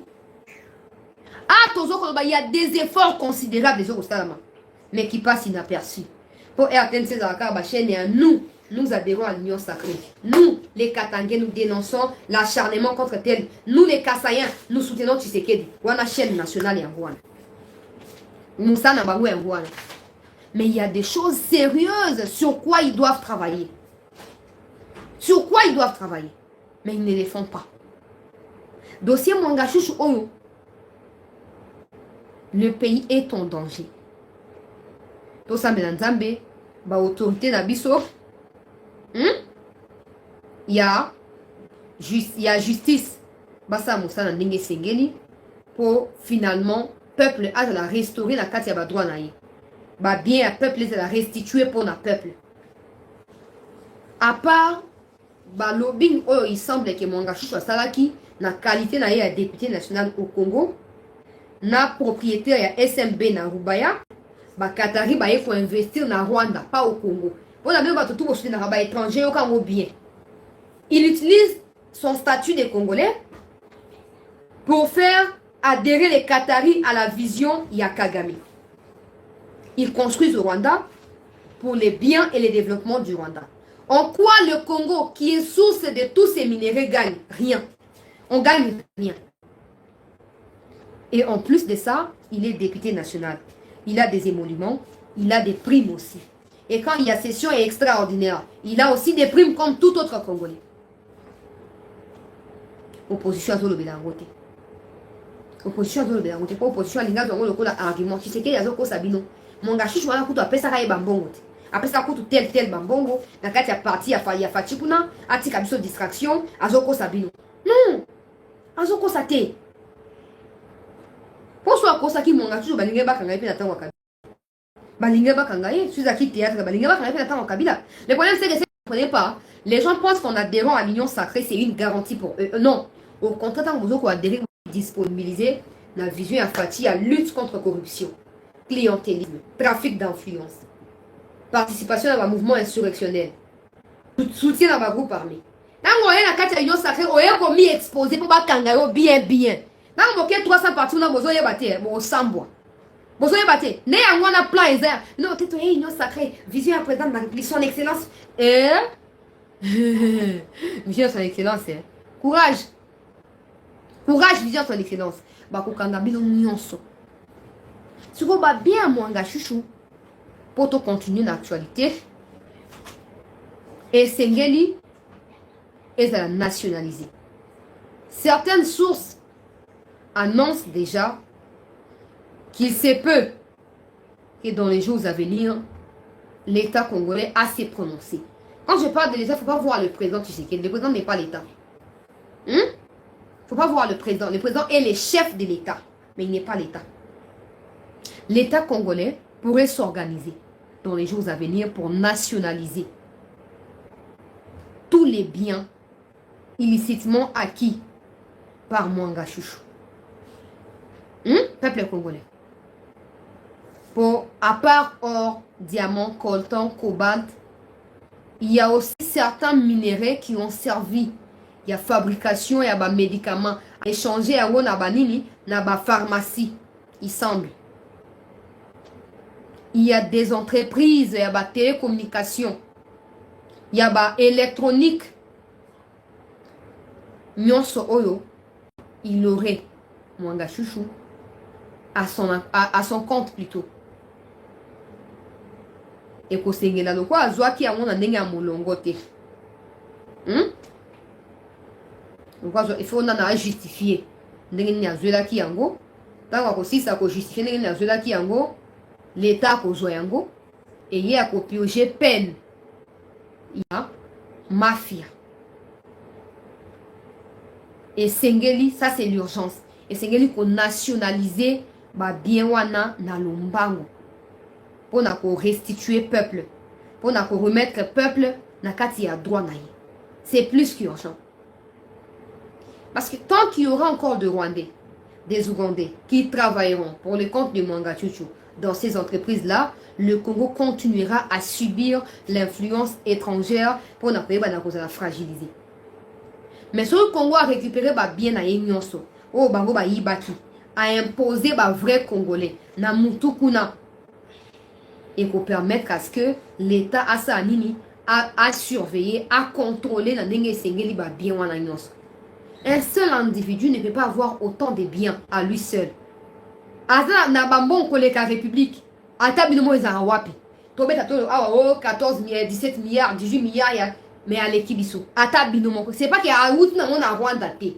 Azaki mobola kuna, ake kotanga classe na États-Unis kuna. Aout na États-Unis aye ko tia mayela wona ko détruire Congo. Azu tout o ya soutiré wana. Et nelo o intouchable. Nelo o intouchable. Maintenant, et c'est gagné pour nationaliser Babiloko, pour na ko fragiliser réseau ya mafia. Na ba Congolais tout o bazaki na kati ya dossier o. Nenge ye moko ya Mwanga, amitangeli ya Mouyej Manguez. Toujours cause la comparution à Mouyej. Depuis que tant mon Mouyej a koya ko le banga azaki ministre, j'avais un chef de gouvernement. O azaki mo kondinangai. Et vous avez la comparution à chef de gouvernement. Tant que chef de gouvernement, tenga azaki chef de gouvernement. Mais j'avais aussi un président. Des places où on a mort copé là. T'es trop compétent, t'es trop compétent. Et Indi. Et indakate indi. Yoka très bien za wali saponge na ko beta. Mais lobi ya nzambi. Lobi nzambi nda ko déterminer. Po ya Mwanga si atangi ya Mouyej. Ya Mwanga si atangi. Ya Mwanga si atangi. Alobi ngai lo zo leki na ka ezake ata ba pesi mutu asimba munduki et roza AK-47. Pour AK-47 ali minduki ya bato bitumba na front na Russie na Ukraine kuna na ba M23 na ba FRDC. Mais yo ozali civil. Oza na munduki AK-47. Na ba minduki na nyonso na ba FRDC. Ozo kalikam et obana koya ba représenter en chef na ba audience mais au finish na l'état. Ndenge mo pe ba SMB wana na ye na Swissman Robert. Et Sengeli va rendre compte dans la République démocratique du Congo. Et Sengeli, et tout le Congolais va soutenir, on a Katia Mafia pendant plusieurs années, et Sengeli va la présenter dans l'État congolais. Toi, sous la République, il y a un intouchable, hein? Au Ibi, Bakangi, on a statue à Kimouibi, ok, au Samba. Bakangi, ok, au Samba. Tocha Bandai qui bande Balandia, c'était news.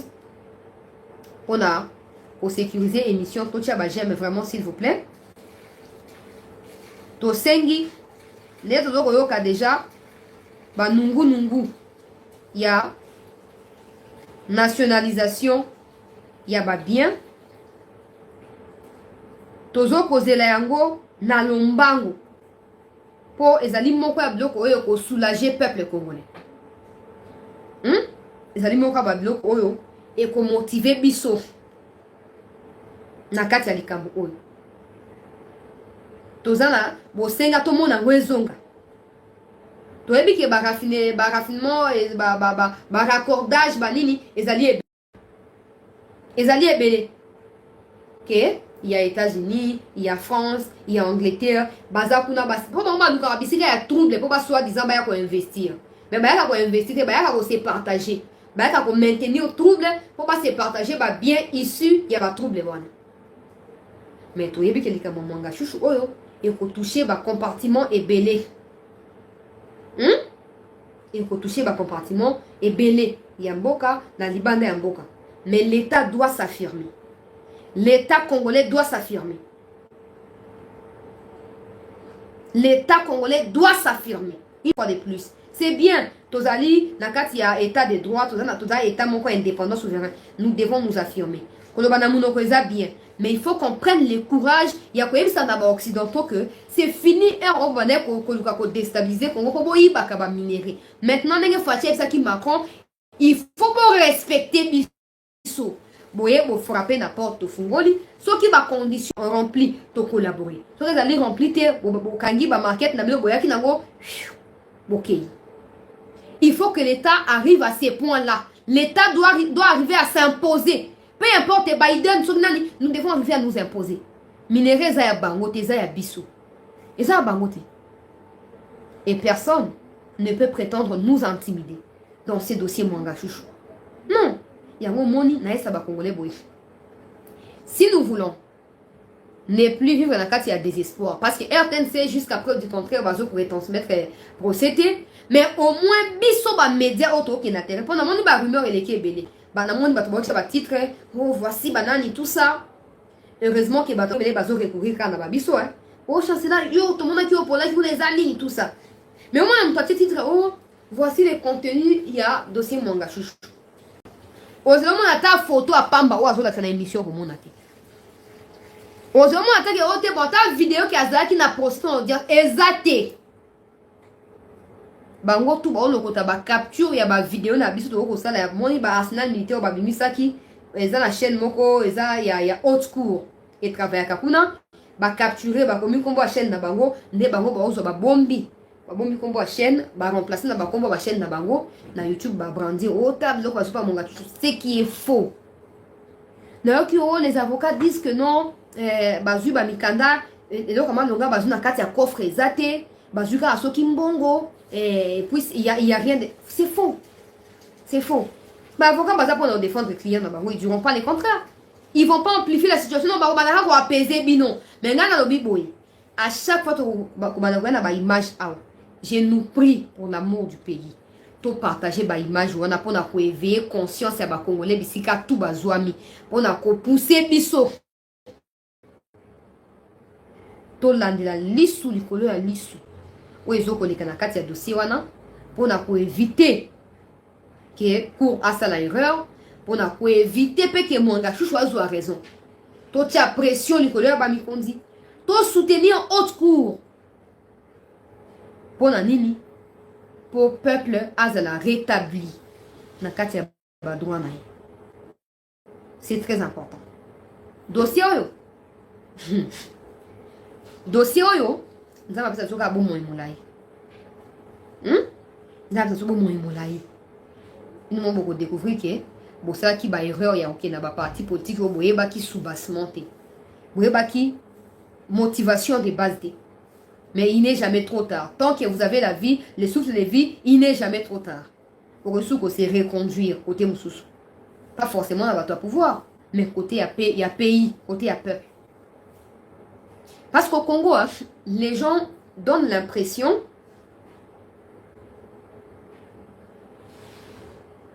un look seulement. Alors les gens donnent l'impression que le peuple les a toujours côté à opposition.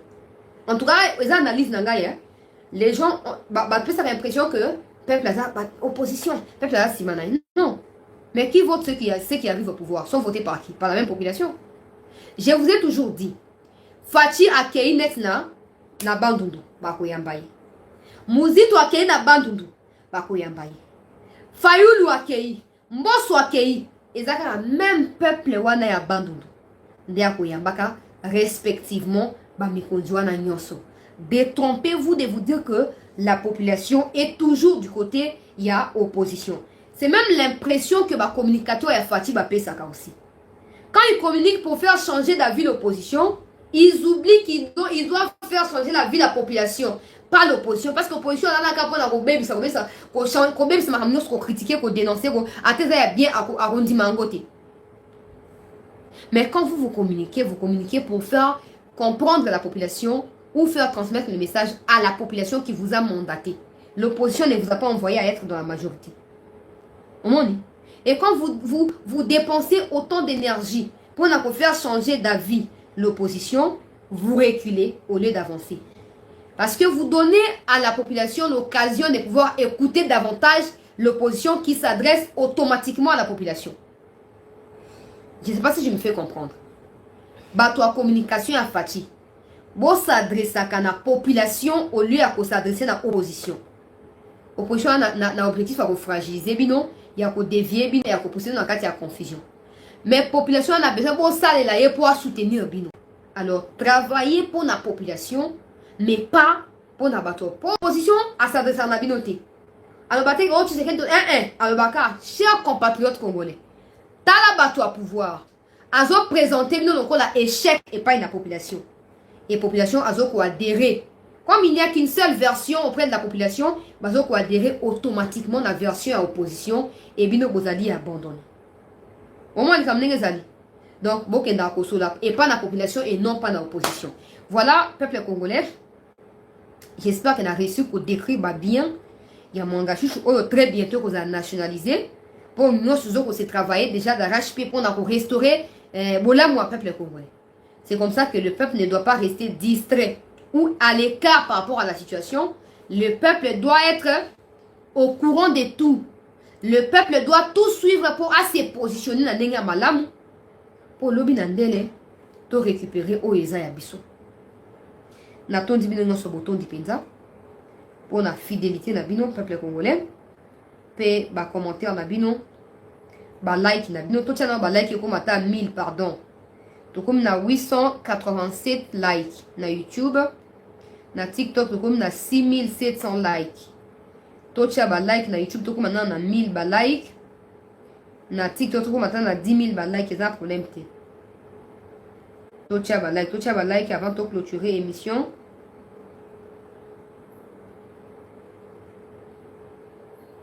To cha ba like. L'autre vous en émission la biso ya téléphone ouvert.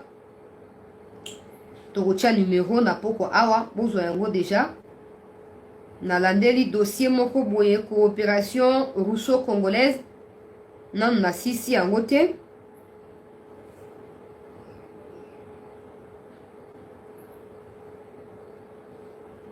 Nazolandela yango so na ba conclusion na vérifier fiabilité na yango pe véracité na yango lobi to ko aborder yango to tia ba like peuple congolais to ko na 1K ba like to ko na 1K ba like pona ko soutenir na moni bato akimbangiste ba sepeli fort lelo ba tieli bango férié eza bien mais il faut voter Fati pour boire na choix te bande kwa kimbangu yé mutu apesi no férié bozwa ki ba président ebele pendant plusieurs années ba pesi no férié te Fati apesi no férié boke ko voter ye bo voter pour azwa deuxième mandat président église na bino ki aza appel directeur à campagne à Fati na Congo central kuna pour bato ba voter pour na Fati quoi de problème. Il n'y a rien pour rien. Même à l'église, là, on y va pour l'intérêt, à cause de nos intérêts qui sont attachés à notre croyance ou à nos croyances. On n'y va pas parce qu'on a besoin de s'asseoir et se distraire. On y va parce qu'on veut que Dieu fasse quelque chose pour quelque chose qui ne va pas. Bah, Pessibino, férié, on retourne pour sa Fati, majorité. Banderongo, soya Kimbangu, bon voter pour la Fati, pour Fati à son deuxième mandat. Voilà. Totia balai to comme 1000 likes s'il vous plaît. Merci infiniment la bande de sur Tokutani Lobby pour la suite et actualité. Merci pour le soutien. Merci pour le message nabino. Merci pour la prière surtout pour nous ambako bakoba la biso. Na tondi biso no sur bouton di penza Tokutani Lobby pour la suite et actualité na chancela Tchela News. Prenez bien soin de vous.